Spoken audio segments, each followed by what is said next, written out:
Una vez un periodista de una revista se acercó al colegio y me preguntó: ¿cómo es posible que la psicología esté en todos los sitios? Y yo me recordé entonces una anécdota que me había dicho un amigo mío, desgraciadamente ya fallecido, que tenía mucha gracia. Y decía: mira, es que la psicología es como la informática de las emociones. Es decir, no es lo predominante en ningún sitio, pero tiene que estar en todos los sitios. Y efectivamente, porque siempre que se habla de conducta humana, siempre que haya un ser humano en cualquier ámbito, el psicólogo puede tener un papel. Y eso es lo que vamos a ver en la exposición de hoy, cómo efectivamente el psicólogo puede tener un papel para desarrollar, no solo en psicología clínica, sino en psicología educativa, en psicología del trabajo, en psicología del deporte, en psicología jurídica y en otros muchos ámbitos. Efectivamente, yo creo que aquí, Fernando, es muy interesante tu aportación, porque en la universidad estamos formando, estamos enseñando, pero hay un punto en el que terminamos, y es el punto ya en el que la persona que ha comparecido para aprender debe poner en marcha esas competencias adquiridas. Así que ese siguiente paso, el que corresponde a los que estáis más cogiendo el pulso de la calle, será el de la dedicación de la informática de las emociones. Me gusta la frase. Bien. Pues vamos a empezar. Bueno, primero quiero ponerme un poco en el punto de vista de los alumnos, ¿no? ¿Qué tengo que tener en cuenta para elegir un ámbito de la psicología? Pues tengo que saber eso, cuál es el ámbito que me interesa, pero también cuál es el perfil profesional que se requiere en cada ámbito, qué se está requiriendo y qué se está pidiendo, y cómo se adaptan mis competencias y mis conocimientos profesionales a ese perfil, ¿no? Cada perfil que vamos a ver tiene unas características distintas, y cada uno, aparte de lo que él desea realizar, es importante tener en cuenta también estas competencias, con lo cual toda orientación es buena.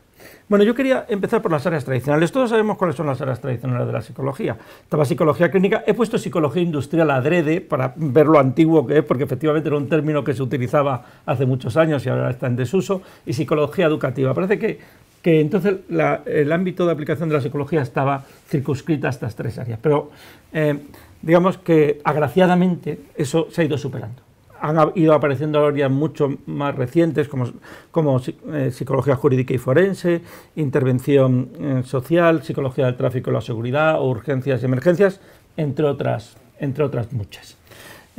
Voy a empezar precisamente porque es el ámbito más conocido, le voy a dedicar quizás menos tiempo. Voy a empezar por hablar de lo que es psicología clínica y de la salud. Aquí tengo que pedir la primera excusa. Voy a referirme más específicamente a la situación en España, porque hay que diferenciar en las profesiones, hay que diferenciar no solo en España, sino en toda la Unión Europea, hay que diferenciar entre profesiones reguladas y profesiones no reguladas. Y el único ámbito de la psicología que está regulado en Europa es el ámbito clínico y de la salud, y por tanto ahí sí que tengo que hacer referencia a normas muy exactas.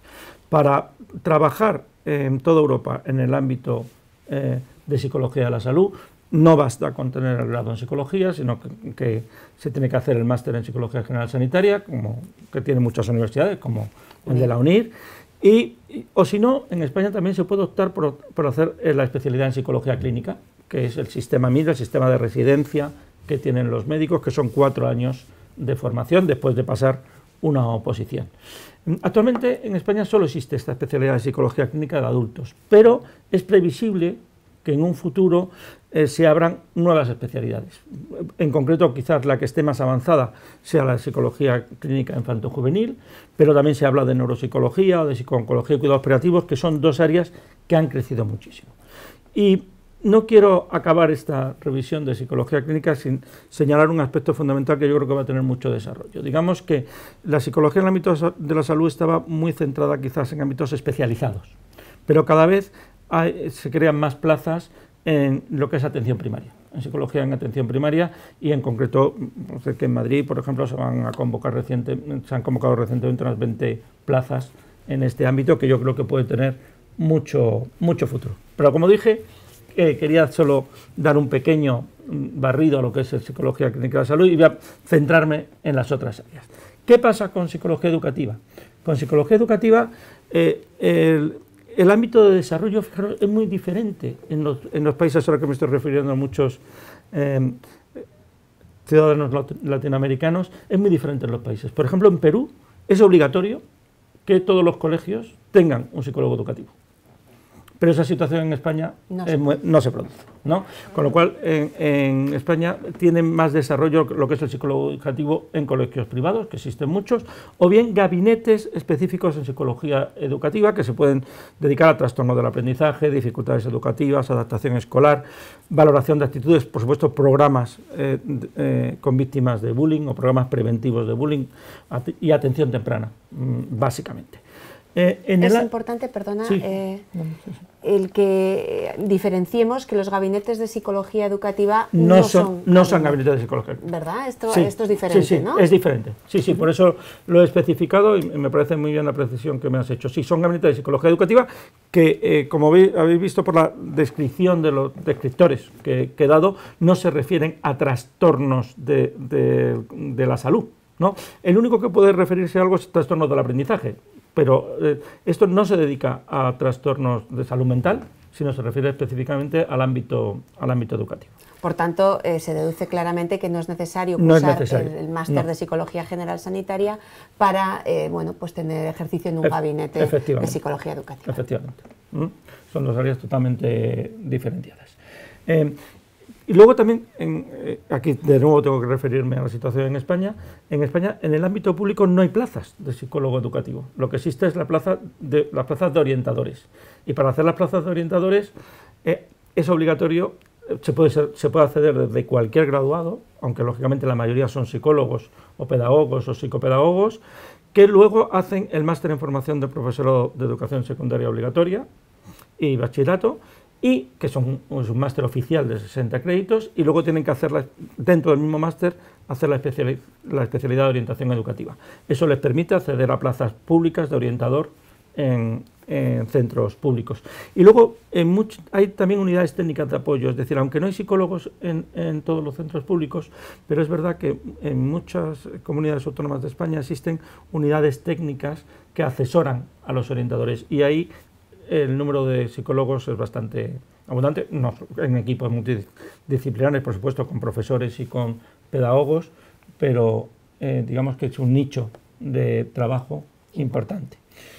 Psicología del trabajo y los recursos humanos. Aquí sí que casi la situación es universal. Aquí no hay diferencia, porque la psicología del trabajo y los recursos humanos realmente es el ámbito menos regulado, no solo en España, sino en cualquier sitio. Las empresas te van a contratar por tu formación y por tu experiencia. No te van a contratar por el título que tengas. De hecho, un experto en selección o en formación en una empresa puede tener un título universitario o no tenerlo, si tiene suficiente formación. Aquí lo fundamental es, como digo, la formación y la experiencia y la dedicación. Aunque no es menos cierto que hay algunas estadísticas de que los profesionales que más se han incorporado a los gabinetes de recursos humanos en las últimas décadas han sido psicólogos. Antes eran fundamentalmente profesionales de derecho y economistas, y cada vez más se están incorporando psicólogos y ahora mismo son mayoritarios. Bueno, estas eran las tres áreas más clásicas. Más clásicas, ¿no? Pero, perdonar.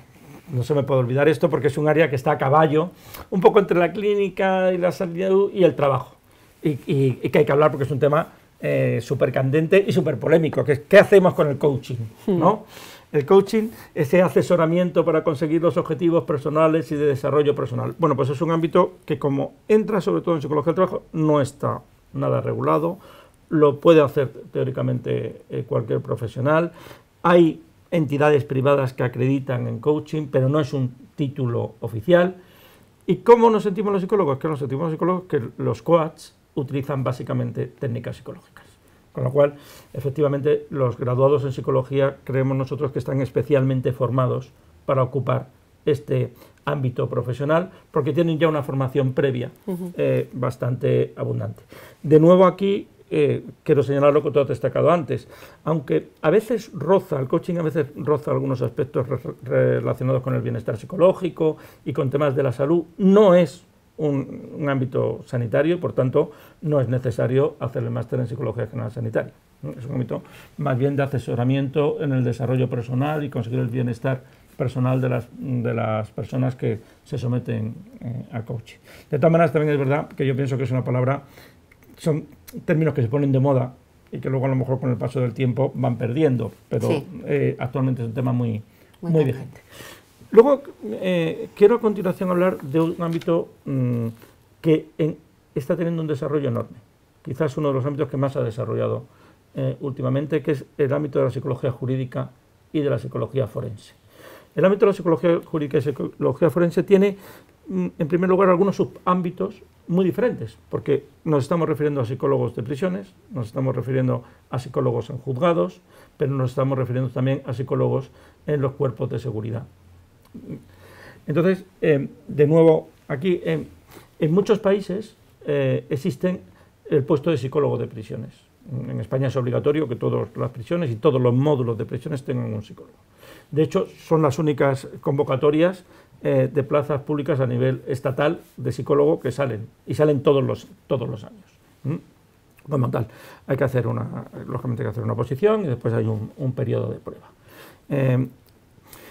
El segundo subámbito al que me refería son los psicólogos forenses adscritos a la Administración de Justicia. Hay muchos juzgados, fundamentalmente juzgados de familia, fundamentalmente en el ámbito civil. En la mayoría de los países es el ámbito civil, pero no solo en el ámbito civil, también en el ámbito penal, en las clínicas médico-forenses o en los juzgados de vigilancia penitenciaria, en las que existen psicólogos que asesoran a los jueces sobre los diferentes temas.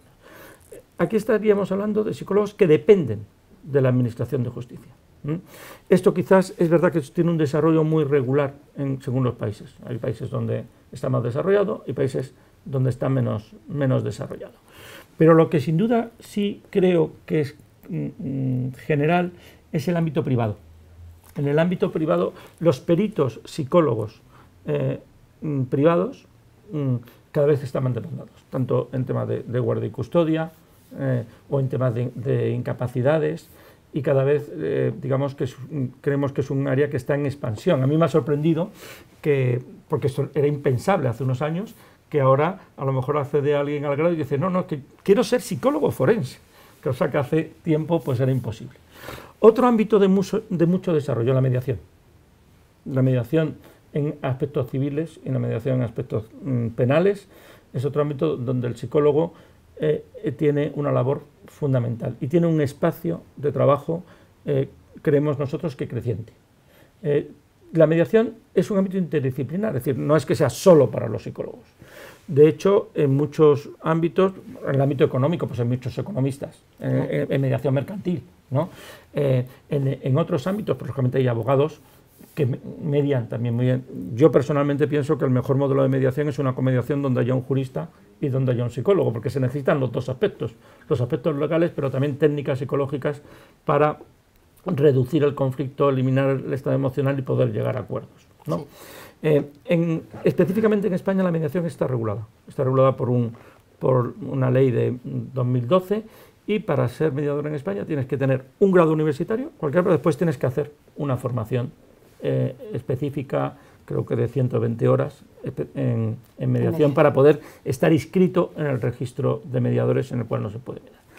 Otro ámbito importante dentro del ámbito jurídico es adopciones.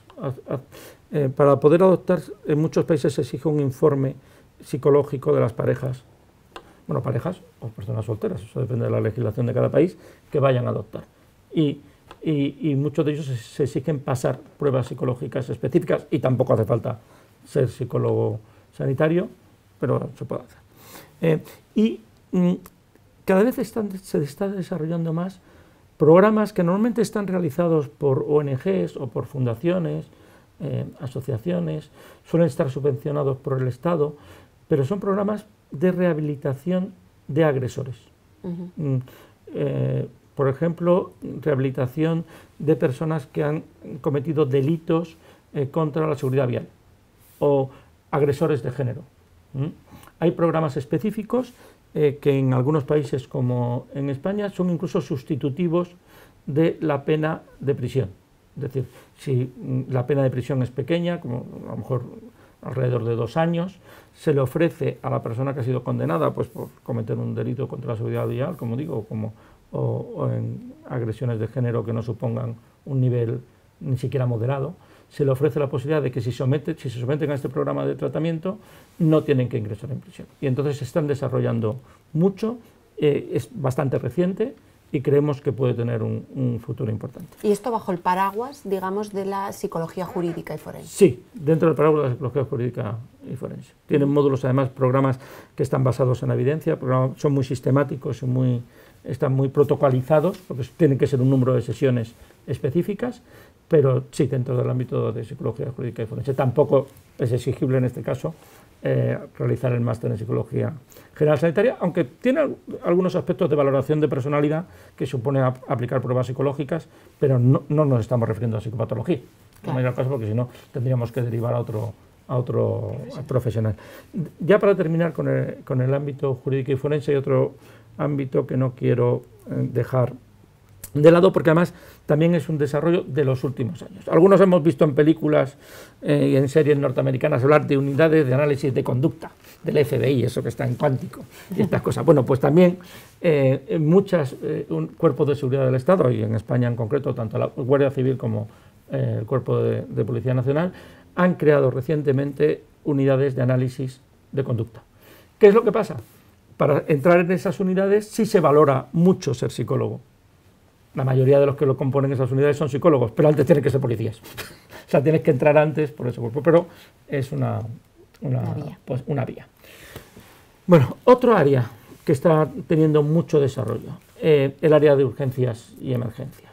En España recordaremos que esto tuvo mucho desarrollo a partir de unas inundaciones que hubo en Biescas que produjeron cientos de muertos, o incluso a través de los grandes atentados terroristas como el 11S o el 11M en Madrid, ¿no? Que eso activó muchísimo. Y actualmente existen muchos convenios con la Administración para poder intervenir.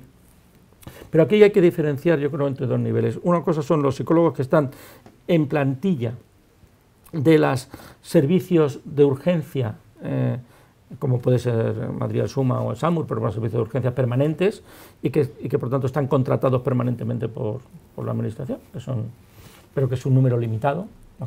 Y luego otros son los que se activan en caso de grandes catástrofes, que normalmente suelen depender de convenios que se tiene o con asociaciones o con entidades, o por ejemplo Cruz Roja tiene equipos que trabajan en este ámbito, aunque ahí es verdad que muchos son voluntarios y los que son profesionales son una minoría. Luego estaría la psicología de la intervención social. La psicología de la intervención social es un ámbito muy amplio y que además hay que diferenciar, y aquí sí que es verdad que yo tengo que pedir aquí doblemente excusa otra vez a nuestros oyentes, sobre todo de Sudamérica, porque claro, el ámbito de servicios sociales está quizás tiene un nivel menos de desarrollo aquí. En España está claramente estructurado en dos niveles: servicios sociales generales, que dependen de los ayuntamientos, y servicios generales especializados, servicios sociales especializados. ¿Dónde se incorporan más los psicólogos? Normalmente, esto sí quiere decir que es general, en los especializados, es decir, en los centros que trabajan con discapacitados o que trabajan con personas mayores, sobre todo, que es un ámbito creciente, la psicogerontología. Es un campo que está en absoluto desarrollo. Muchas residencias de ancianos y todas las residencias de discapacitados tienen psicólogo, pero hay otros ámbitos.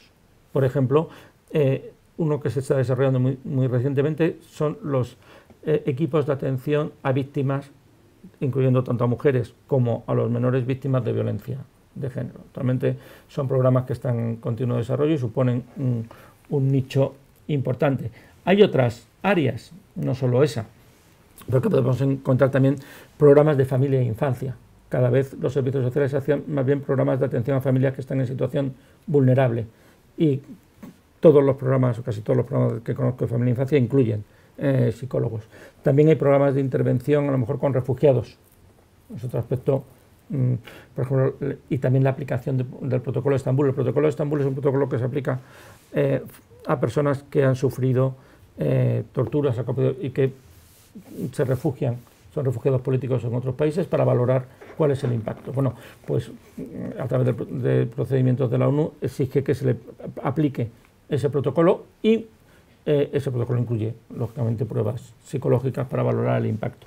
Es decir, y luego el área de cooperación para el desarrollo, donde también existe un aspecto importante. Bueno, tráfico y seguridad, que sería otra área. Tráfico y seguridad es otra área importante. En algunos países eso está regulado, y para poder conseguir permisos de conducción o renovar permisos de conducción te exigen unas pruebas psicológicas. no me acuerdo en España. Bueno, lógicamente esas pruebas, esas pruebas psicotécnicas las tiene que aplicar un psicólogo. En España se hacen los centros de reconocimiento de conductores, son obligatorios, pero aquí sí que nos pasa lo contrario. Esos centros de reconocimiento de conductores son centros sanitarios. Y aunque no se exige mucha experiencia, porque para pasar las pruebas realmente no se exige mucha experiencia ni mucha especialización, sin embargo, sí es necesario estar autorizado como sanitario para poder trabajar en ellos. Por tanto, Fernando, si te estoy entendiendo bien, el que se adscriba al paraguas de tráfico y seguridad y decida trabajar en un centro de reconocimiento de conductores, deberá realizar la formación sanitaria, el máster de Psicología General Sanitaria o el PIR, en su caso, en cualquiera de las dos versiones. Porque, digamos que como norma general, en España le van a exigir el máster, bueno, o el ser sanitario, el máster especialista, para estar inscrito en cualquier centro que esté en el registro de centros sanitarios. Y como los centros de reconocimiento de conductores tienen que estar, ya sean hospitales, consultas psicológicas, y como los centros de reconocimiento de conductores tienen que estar inscritos en ese registro, lógicamente se considera una actividad sanitaria. Bueno, ya digo que lo que pasa es que es cierto que son puestos, digamos, no demasiado bien retribuidos, pero son un excelente punto de entrada. Es decir, mucha gente empieza su actividad profesional en este tipo de centros, tienen experiencia, y luego ya pues pueden dedicarse a otras cosas, ¿no? Pero la psicología del tráfico y la seguridad no se queda solo en esto, porque también es cierto que en líneas aéreas y empresas ferroviarias tienen que tener acuerdos. O sea, los requisitos, y más todos recordamos el desgraciado, bueno, más accidente, no fue accidente, que fue el suicidio del piloto que se estrelló con todos los pasajeros a bordo en los Alpes, ¿no? A partir de entonces, la atención que ha prestado la Administración a la salud mental, tanto de los pilotos como de los controladores aéreos, como de los maquinistas de tren, todos tienen que pasar una serie de pruebas psicológicas, una serie de seguimientos psicológicos. Por tanto, hay líneas aéreas y empresas ferroviarias que bien con sus propios medios o bien porque lo tienen concertados con empresas, hacen este tipo de tareas. Bueno, y hay otros ámbitos prometedores, porque estos son los más centrales. Y aquí no puedo dejar de citar a la psicología del deporte, ¿no? Hombre, para los españoles era más reciente. Tuvimos una conferencia súper entrañable, porque además fue muy agradable. Yo creo que está colgada en la página web del colegio, con lo cual os invito a cualquiera que lo escuchéis. Hicimos una entrevista a Ruth Betia. Ruth Betia, en España súper conocida, pero es la campeona, es una española que fue campeona olímpica de salto de altura, y que está estudiando psicología. Psicología. Se ha retirado ahora con 37 años. Sí, con una persona encantada. Y ha empezado psicología. Y ella hablaba de la importancia que había tenido su psicóloga en el desarrollo de su carrera deportiva. No hablaba de su entrenador, decía que eran un trío, su entrenador, su psicóloga y ella. Pero claro, lo primero que pensamos cuando pensamos en psicología del deporte es lo que más nos llama la atención. ¿Qué es lo más normal? El alto rendimiento, ¿no? Pero ahí no está la mayoría. Claro. Sí, claro que el Real Madrid o el Barcelona tienen psicólogos normalmente más compartidos, lo cual ha sido un avance, porque hace 15 años no era cierto. O, por ejemplo, en los centros de alto rendimiento deportivo suelen tener psicólogo. Pero sobre todo yo creo que el gran nicho de trabajo está en el deporte de base. Claro. Es más, porque los clubes contratan más fácilmente para el deporte base, para trabajar con niños y con familias, a veces en el deporte de base, sobre todo de equipo, casi que tratar más con la familia, no con los niños. Y no, en el tenis, por ejemplo, la importancia del psicólogo de deporte con los niños es fundamental, porque a veces se les somete a una presión excesiva. Y yo, digamos que si alguien quiere dedicarse a la psicología del deporte, yo le diría, vale, pero que empiece primero centrándose en el deporte de base, que luego si seguro que si es eficaz y rinde y es responsable, poco a poco le irán demandando el alto rendimiento. Pero si alguien se enfoca a lo mejor al alto rendimiento desde el principio, esos son, digamos que ahí lógicamente la competencia es mucho mayor y el número de plazas es mucho mayor. Luego quiero destacar un aspecto que se nos olvida muy importante. Nos están demandando mucho en el colegio psicólogos como formación, como formadores. Tenemos en los ámbitos más diversos. Es verdad que en el ámbito de recursos humanos fundamentalmente, pero en todos los ámbitos. Ahí lógicamente se requiere tener conocimientos del ámbito concreto donde se vaya a formar y sobre todo conocimiento de nuevas tecnologías. Pero es verdad que es una demanda, a ver, formar puede formar mucha gente, pero sobre todo las grandes empresas de formación a veces nos piden perfil de psicólogos para poder hacerlo.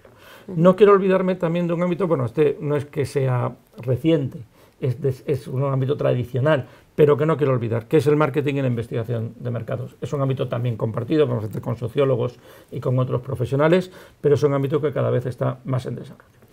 Y también, aunque sea, sobre todo aunque solo hacerlo por nuestro ámbito, pero también la investigación, también hay una salida profesional en el ámbito de investigación. Es verdad que en muchos países va unido a la docencia universitaria, pero es un campo apasionante. Yo quería terminar con una frase, con una máxima. El psicólogo y la psicología tienen un perfil formativo y profesional muy versátil. Además, yo creo sinceramente que la formación que se da en la universidad es buena. A veces el graduado cuando acaba la carrera dice, bueno, pero no conozco nada exactamente, no soy especialista en una cosa concreta. No, pero te ha dado una formación de base que te va a permitir trabajar en muchos ámbitos.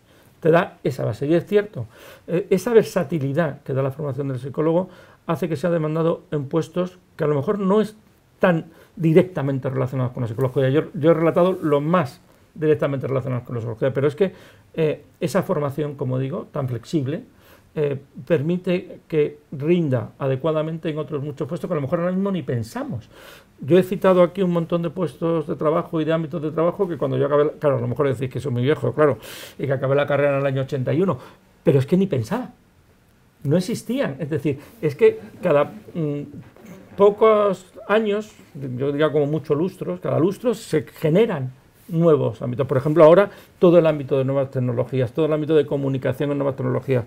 Yo hablaba con una persona que trabajaba en Telefónica, bueno, en Movistar, específicamente sobre cómo conseguir que las videoconferencias fueran más interactivas, claro, en aspectos tan novedosos como ese, ¿no? O sea que yo animo a todos los redactores, les felicito por haber elegido una profesión que es apasionante, que tiene muchas salidas profesionales y muchas perspectivas. Es la psicología, a veces decimos que a veces vamos a morir de éxito porque somos la segunda o la tercera carrera más demandada. Eso es porque efectivamente yo creo que resulta no solo interesante, sino que la gente está viendo su utilidad, ¿no? Y se está extendiendo cada vez más.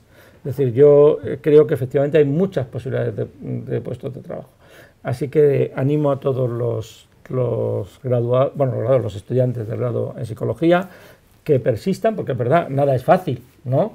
Y hay que insistir y hay que trabajar para conseguirlo, pero que seguro que si persisten lograrán encontrar su puesto de trabajo dentro del ámbito profesional de la psicología. Aunque no hay que olvidar que también es elegido muchas veces como segunda carrera, ¿no? Hay muchos profesores que quieren hacer psicología, algunos abogados que hacen psicología porque les supone un complemento importante. Pero la psicología como actividad profesional fundamental tiene un gran futuro. Muchas gracias, Fernando.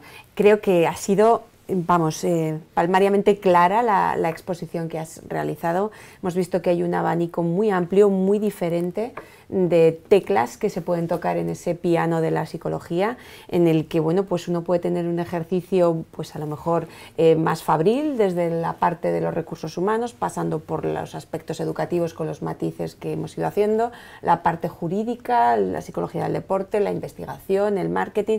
De alguna manera el psicólogo está presente o puede estarlo idealmente en prácticamente cualquier institución o organización que tenga una interacción con personas, puesto que de alguna manera todos pueden demandar, desde para cuestiones como pudiera ser el vigilar que alguien está suficientemente bien como para pilotar un avión, como para hacer un proceso de reclutamiento efectivo o acompañar a ancianos, a personas afectadas por enfermedades. En fin, estamos viendo que tenemos un ejercicio muy amplio y por tanto muchas perspectivas que quizá al principio, cuando uno inicia la carrera, bueno, pues desembarca con un planteamiento, con una vocación inicial de yo haré esto, pero a medida que va avanzando el grado se van abriendo ventanas, se van abriendo focos que permiten considerar otras opciones. Por eso siempre suelo recomendar a los alumnos que no se agarren en exceso a la primera opción, sino que sean permeables, que sean flexibles, porque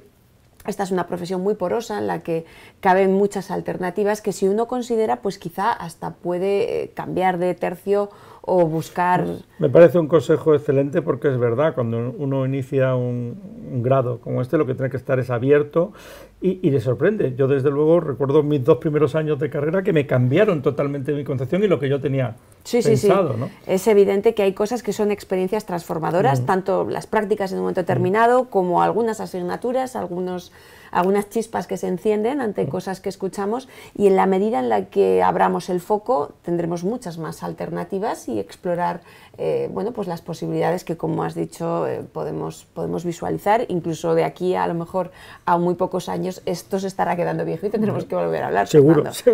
Así que, si te parece, abrimos un turno de preguntas para ir viendo lo que las personas que se han conectado nos han transferido.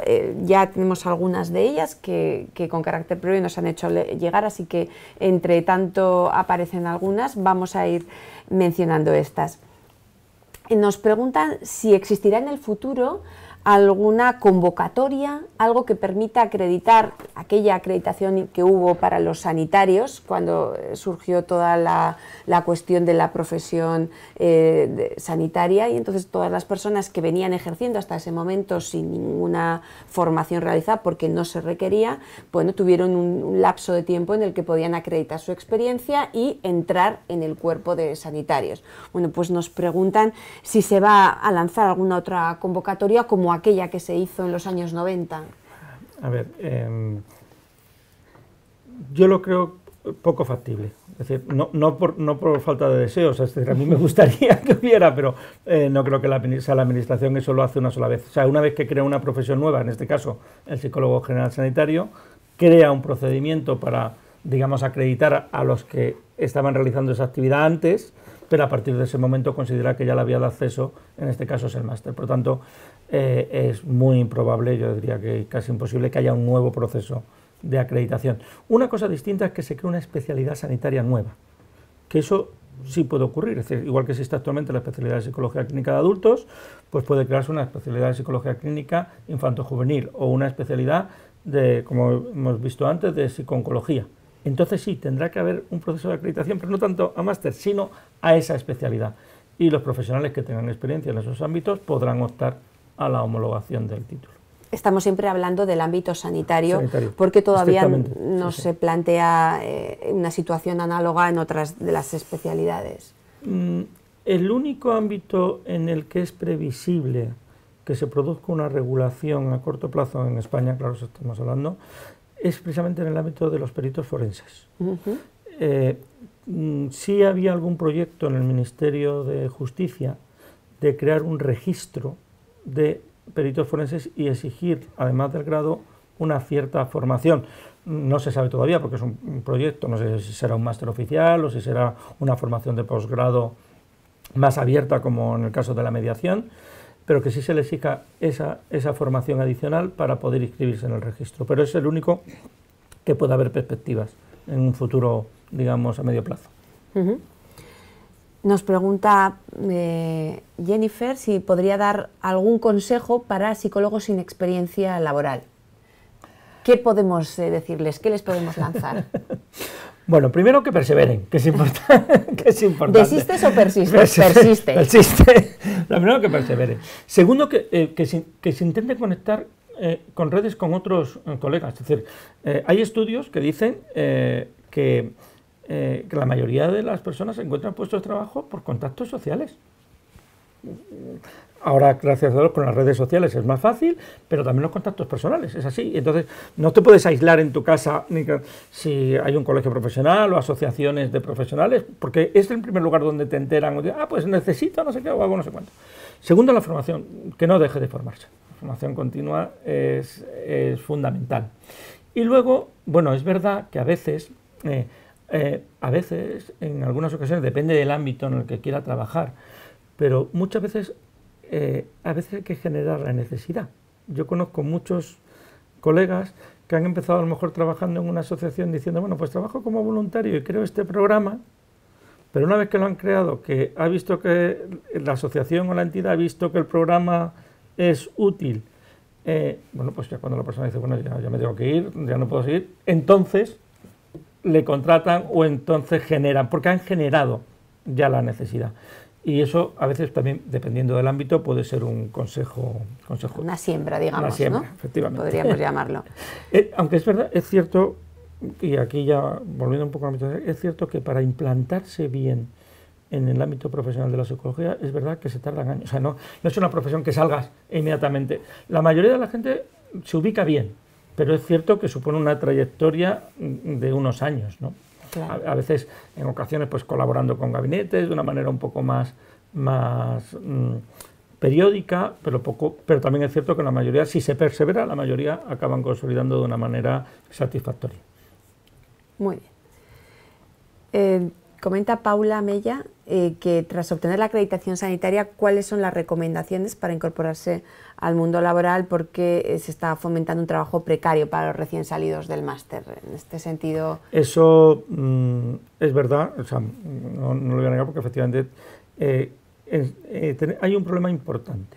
Y es que muchos de los programas en los que se piden psicólogos ahora mismo, dependientes, digamos, de fondos estatales, son a través de subvenciones o conciertos o convenios con ONG. Por ejemplo, estos programas que hablaba de intervención con agresores, ¿no? O programas específicos de apoyo a la familia. Son proyectos que bien por contrato o bien por subvenciones se conceden, son servicios públicos, pero se conceden bien a empresas o bien a asociaciones. ¿Qué ocurre?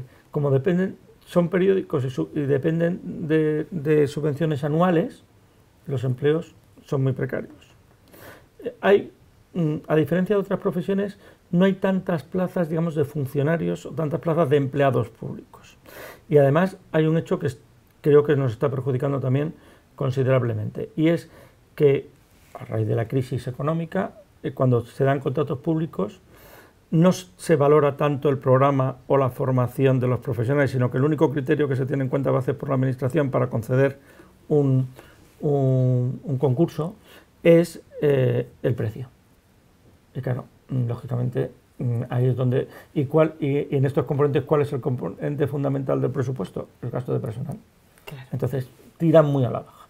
Yo espero que con la mejora de la situación económica eso baje. Nosotros hemos puesto en marcha algunas iniciativas para que en algunos aspectos que nos parecen esenciales, por ejemplo, los programas de violencia contra la mujer, que el precio no sea el elemento fundamental para conceder un contrato, porque eso no solo va en perjuicio de las condiciones laborales del psicólogo, es que va en perjuicio de la calidad del servicio que se presta a los usuarios. Hay casos, por ejemplo, en el que se dice incluso, como un teléfono de atención al bullying, precisamente, en que se dice y se publica que se dan atención psicológica, pero el contrato que tienen es de teleoperadores, y eso lo hemos denunciado y está en los tribunales, porque evidentemente eso es un fraude importante. Y es cierto lo que dice esta oyente, es totalmente cierto. Bien, pues vamos a cerrar ya con una última pregunta porque hemos agotado nuestro tiempo. Nos preguntan si el máster de Psicología General Sanitaria tiene otras áreas de ejercicio además de la sanitaria. Creo que de alguna manera se ha contestado, pero... Bueno, el problema es que, claro, para tener máster en Psicología General Sanitaria tienes el grado, con lo cual al tener el grado tienes todas las demás y además tienes el ámbito sanitario. Efectivamente, efectivamente. Bien, pues hasta aquí nuestro tiempo por hoy. Ha sido Ha sido una charla muy interesante y sobre todo creo que ha sido muy clarificadora el poder hablar con Fernando Chacón, decano del Colegio de Psicólogos de Madrid. Muchas gracias por la amabilidad, por venir con tanta diligencia. Gracias a vosotros. Y puntualidad. Y no descartamos a lo mejor tener que volver a sentarnos cuando queráis, por la velocidad de crecimiento del grado. Muchas gracias a todos los que nos han escuchado en directo. Para aquellos que quieran verlo después en diferido, será una Open Class que quedará dentro de nuestro repositorio de grabaciones que podrá ser visualizada. Así que, bueno, pues quedamos tributarios del agradecimiento por el tiempo prestado y esperamos vernos en futuras ediciones.